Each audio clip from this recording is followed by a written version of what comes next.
अस्सलाम वालेकुम and good evening. मैं हूं मेहर बुखारी। हुकूमत का एहतजाजी काफिले के खिलाफ क्रैकडाउन ऑपरेशन का फैसला, किसी भी किस्म के मुज़ाकरात से साफ इंकार। पाक फौज का डी चौक का मुकम्मल कंट्रोल और आईजी को मुजाहिरीन से निमटने की कुल्ली इख्तियार दे दिया गया। चाइना चौक पर मौजूद मुजाहिरीन के खिलाफ सिक्योरिटी फोर्सेज ने पोजीशन संभाल ली।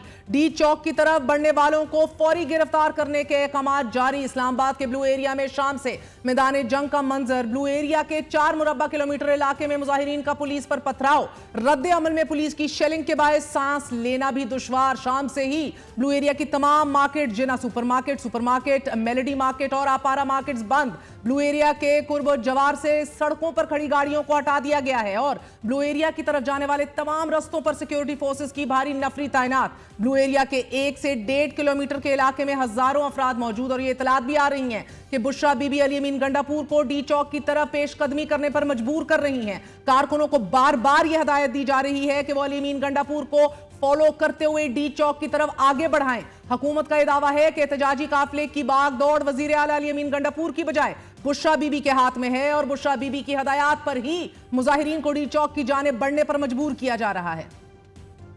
अमीन अभी भी मुझे लगता है कि वो बुशरा बीबी के झांसे में नहीं आ रहा। वो कह रही है आगे लगो, मैं पीछे से आती हूँ तुम आगे लगो, तो उसको भी पता है आगे लगने का क्या मतलब होता है। अब आपस में आने की इससे पहले रात गए तक हुकूमत बार बार मुज़ाकरात की कोशिशें करती रही, मगर आज कुछ देर पहले वजीर दाखिला ने तहरीक इंसाफ से किसी भी किस्म के मुज़ाकरात करने से साफ इनकार कर दिया है। एक चीज़ उनको क्लियर हो जाए, उन्होंने आके देखना था, देख लिया। अगर वो ये तवक्को करेंगे उनके साथ मुज़ाकरात होने, वो कोई सूरत नहीं है। कोई ये धरने वालों से मुज़ाकरात नहीं होंगे। जो जानी नुकसान हो रहा है उसकी जिम्मेदार एक औरत है। इस सारी की सारी फसाद के पीछे वो औरत है। जो मुमकिन हुआ हम उसके ऊपर भी काम करेंगे।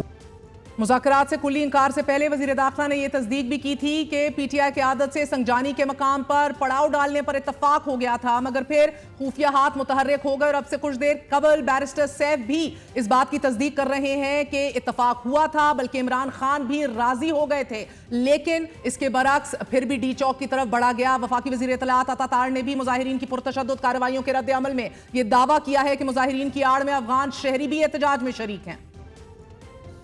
ये अफगान शहरी जिनको आपने आगे लगाया हुआ है रिकॉर्ड याफ्ता लोग हैं। एक की मैंने आईडी चेक करवाई है, वो पता लगा इस्लामाबाद में डकैतियों में मुलव्वस है। जो F10 में, F11 में, G10 में वारदातें करते हैं, उन सारों ने इस धरने का शेल्टर इस वक्त लिया हुआ है। मैं आपको वसूख से कह सकता हूँ, मेरे पास एविडेंस मौजूद है। मैं टाइम आने पे हम आगे लेके आएंगे। नाज़रीन, खुफिया हाथों के दावे हैं, गैर मुल्कियों की मौजूदगी के इंकशाफात हैं। रियासत टकराव की सूरत हाल पर तैयार होती दिखाई दे रही है, मगर अभी ऑपरेशन की तैयारियों के बावजूद ये इरादे भी कि बुशरा बीबी की ना सिर्फ आज रात तक अरेस्ट को यकीनी बनाया जाएगा, लेकिन बुशरा बीबी के अपने तय वो लाशें गिराने के मंसूबे को जो लेकर आई हैं उसको भी नाकाम बनाया जाएगा। बुशरा बीबी ये प्लान करके आई है कि हमने लाशें गिरवानी हैं। ये चाहते हैं कि यहाँ पे खून खराबा हो। किराए के लोग जिनको आप पैसे दे के लाए हैं ह्यूमन शील्ड के तौर पे इस्तेमाल कर रहे हैं, कभी आंसू गैस के शेल वहां से फायर कर रहे हैं। इसमें किराए पे लाए हुए लोग हैं।